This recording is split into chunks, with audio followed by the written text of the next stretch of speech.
शिषपाल के लिए जैसे ही पटा बिछाया, शिषपाल दौड़ा पटा पे बैठवे को चलो हुआ ऐसा। अरे धरो शीश पे मोहर रे और तोले हुई गई छीन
मेरे भैया शिषपाल ने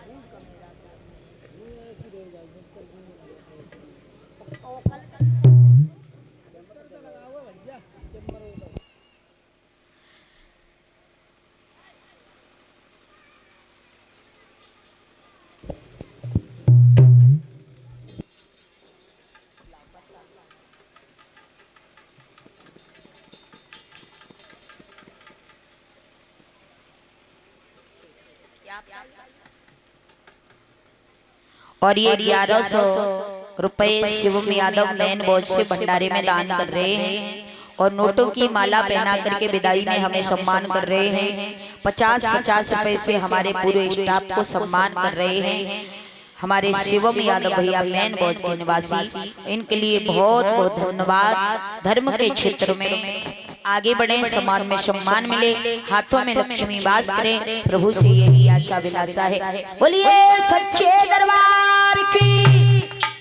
शिषपाल की भाभी ने दूल्हा बनाया, असगुन पर असगुन होने लगे, पटा से पांव और पटको आंगन में पटक लग गई, परियां फूट गई। भाभी बोली लला ब्याह करे तो अलग बात है, हम जो कह रहे हैं अकेले लौट आओ तो बहुत उम्र मराई जाओ तासे मान जाओ। हमने सुना है तुम पहले जो बताओ शादी करने कहाँ जा रहे हैं। शिषपाल के लोगों भाभी हमारी बहन की ननद है ना, हाँ हाँ कितनी सुंदर है, बहुत। जवाब दिया हमारे जीजा जी ने अपनी बहन रुक्मणी का टीका हमारे लिए भेजा। शिषपाल की भाभी कहने लगी लला तुम पे मरी पड़े, तुम पे बहन की नंद के साथ में शादी करने जाओगे।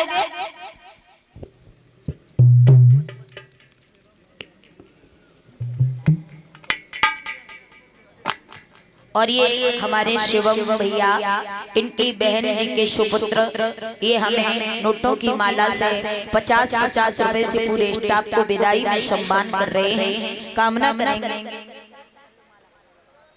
कामना करेंगे भगवान से नन्ना मुन्ना सा बच्चा पढ़ लिख करके विद्वान बने, अपने माता और पिता का नाम रोशन करे, भगवान से आशा विलासा है।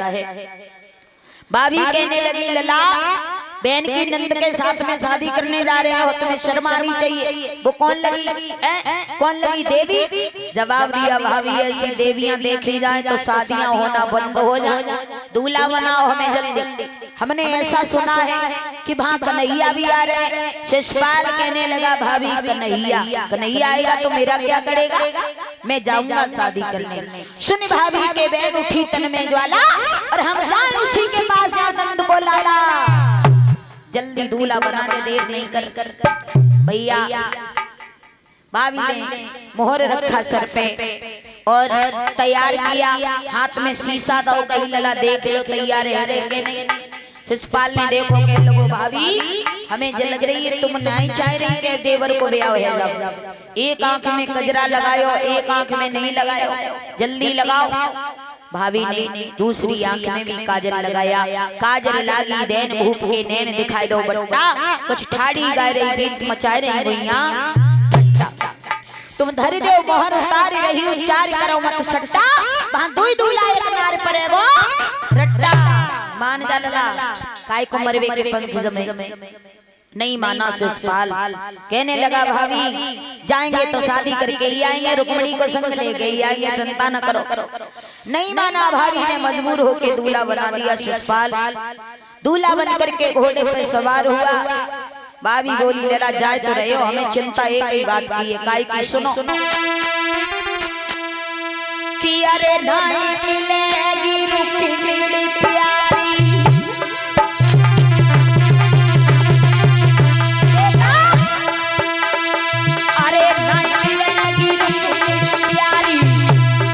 और घट जाएगी शान तुम्हारी।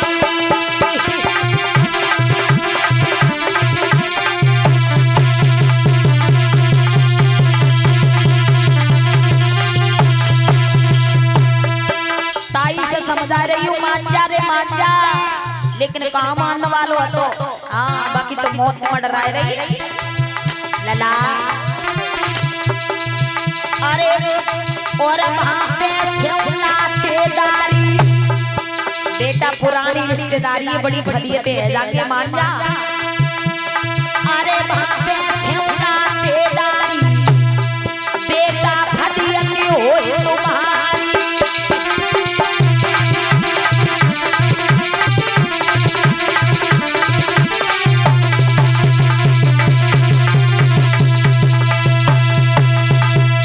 बहुत समझाती रही भाभी, शिषपाल नहीं माना। दूल्हा बना घोड़े पे सवार हुआ और अपनी फौज लाए, दंतवक्र के साथ में फौज लेकर के बारात ला करके बताया जाता 2 दिन पहले से ही कुंदनपुर में लाके खड़ी कर दी। इधर जब शिषपाल बारात ले आया, रुक्मिणी को पता चला मेरे भैया का साला रुक्म आ गया है, तो रुक्मिणी बड़ी दुखी होने लगी, विलाप करने लगी और अपने बिस्तर पर रोने लगी जाकर के, और भगवान कन्हैया से विनती करने लगी, श्याम मेरे भैया का साला बारात लेकर के आ गया, अब मैं मर जाऊंगी कन्हैया, अगर तुम नहीं आए तो मैं जाऊंगी नहीं। श्याम रुक्मिणी बुरी तरीका से विलाप करने लगी।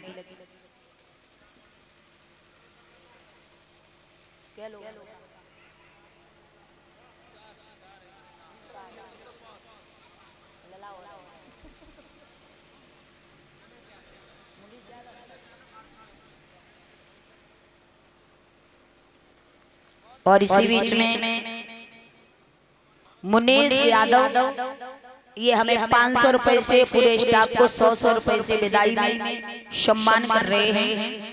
धर्म के क्षेत्र में आगे बढ़े, समाज में सम्मान मिले, हाथों में लक्ष्मी वास करे, भगवान से आशा विलासा है। रुक्मिणी रोने लगी है और जो बुढ़ियां तैयार हो रही है वो तैयार हो गई अभी नहीं। रुक्मिणी कृष्ण बन नहीं कोई कि नहीं हो गई, ठीक है थोड़ी देर में अभी बुला लेंगे। महाराज रुक्मिणी रोने लगी अपने बिस्तर पर, रोते रोते रुक्मिणी बेहोश हो गई। कन्हैया मैं शादी करूंगी तुम्हारे साथ करूंगी, अन्यथा मैं मर जाऊंगी, अपने भैया के साले के साथ में शादी करके नहीं जाऊंगी। और रुक्मिणी जैसे ही रोई, रोते रोते बेहोश हो गई तो भगवान कन्हैया सपने में आ गए, रुक्मिणी को सपना देने लगे।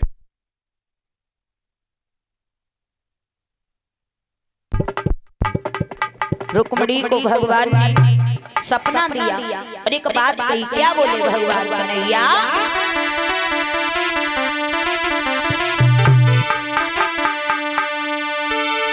कि जिस प्रेम में पाप हो उस प्रेम की ऐसी तैसी,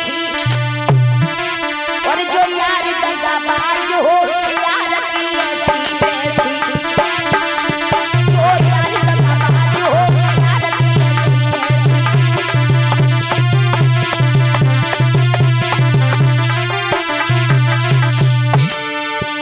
बोले भगवान, रुक्मणी का सर घुटनों पे रख लिया, बालों पे हाथ फिराने लगे। एक बात कही रुक्मणी,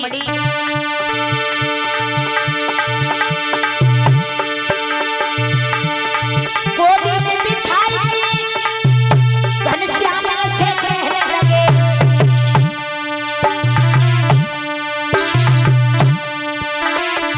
तो कैसे ले जाए शिशुपाल की ऐसी तैसी, तो कैसे ले जाए शिशुपाल की ऐसी तैसी।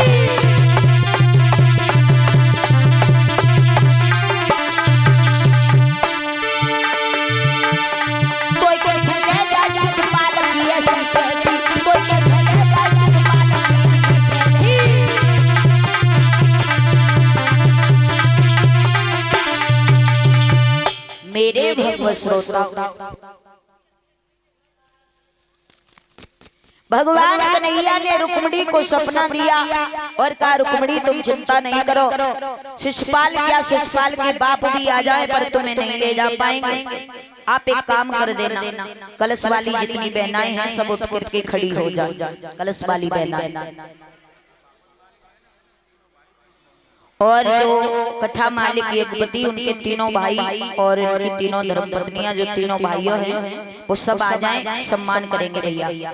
और इसी बीच में कथा मालिक की बेटी के यानी मामा ससुर कोमल सिंह यादव नगला बीच करहल के निवासी, इनकी तरफ से हमारे पास नोटों की माला, एक शॉल, एक मुकुट सम्मान के रूप में, विदाई के रूप में सम्मान किया है। और कथा मालिक के तीनों भाइयों और उनकी धर्मपत्नियों को सम्मान कर रहे हैं। कलश कन्याओं को भी एक एक चुनरी बैठ करके सम्मान कर रहे हैं। बहुत बहुत धन्यवाद। हमारे पूरे स्टाफ को सम्मान किया है, धन्यवाद। महाराज श्री सुखदेव जी कहते हैं, राजन परीक्षित, रुक्मणी को भगवान ने सपना दिया, अंतर ध्यान हो गए भगवान। रुक्मणी जगी, अपने दरवाजे पे आई तो क्या देखा, एक भिक्षा मांगने ब्राह्मण देव आए। रुक्मणी दरवाजे पे खड़ी हो गई और वो गीत गा रहे हैं ब्राह्मण देव, क्या कि ब्रजभूमि में हुआ है अवतार कन्हैया का, सौभाग्य है जिन्हें हो दीदार कन्हैया का। रुक्मणी दरवाजे पर ये आवाज सुन करके आ गई। पंडित जी ने रुक्मणी के हाथ में कंगन देखा,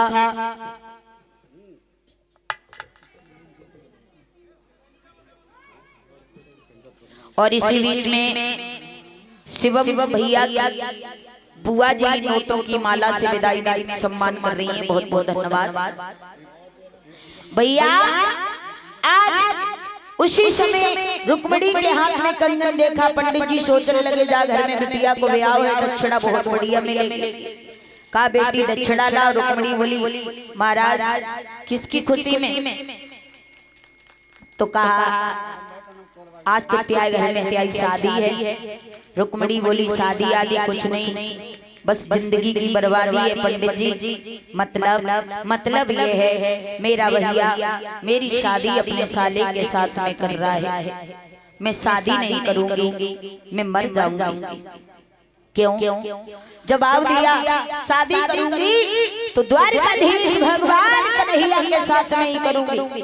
कन्हैया? हाँ, रुक्मणी के मुख से कन्हैया का नाम सुना तो महाराज पंडित जी कहने लगे, बिटिया जो कन्हैया कन्हैया तुम चिल्ला रही हो, जो कन्हैया को तुमने कौन देखो है? रुक्मणी बोली, हाँ मैंने श्याम को देखा है। कहाँ देखा, कब देखा, कैसे देखा? सुनो क्या बोली रुक्मणी। अरे मैंने सपने में पंडित जी के सपने में कन्हैया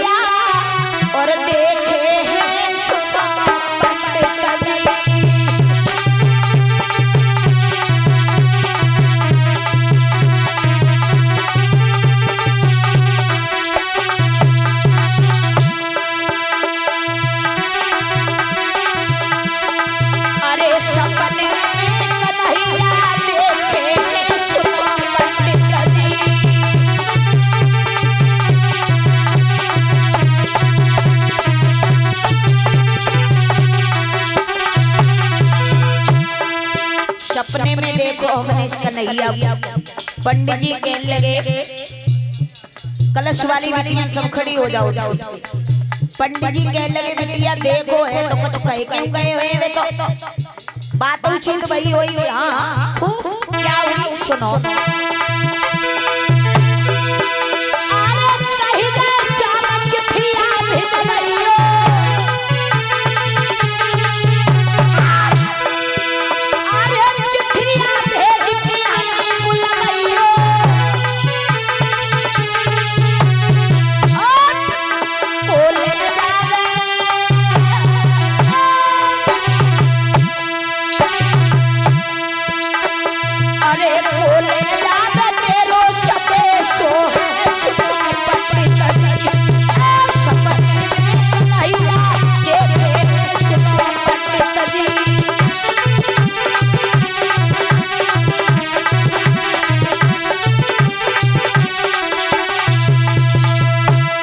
मेरे भगवत श्रोता और रुक्मणी ने कहा सपने में मैंने देखा था श्याम को।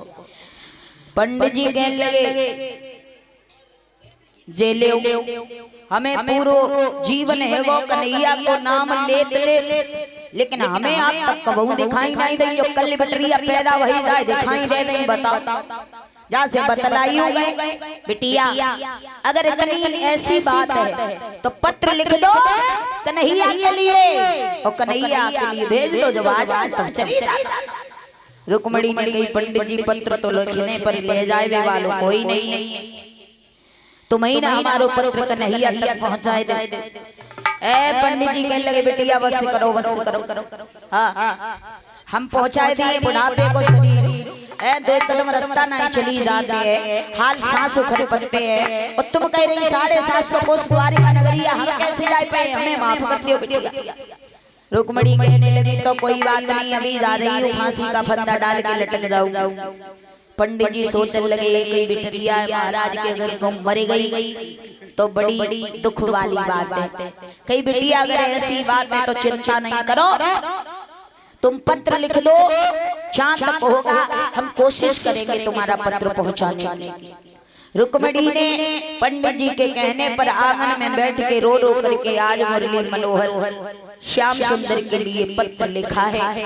हे कन्हैया मेरे भैया का साला बारात लेके आ गया तुम आ जाओ श्याम मुझे लेकर के चले जाओ।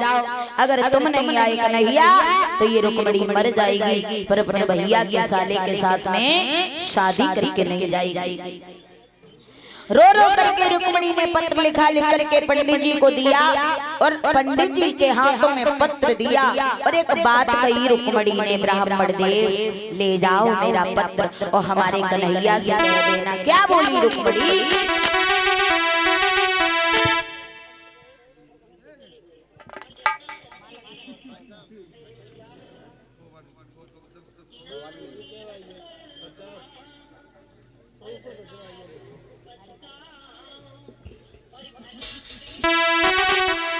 तो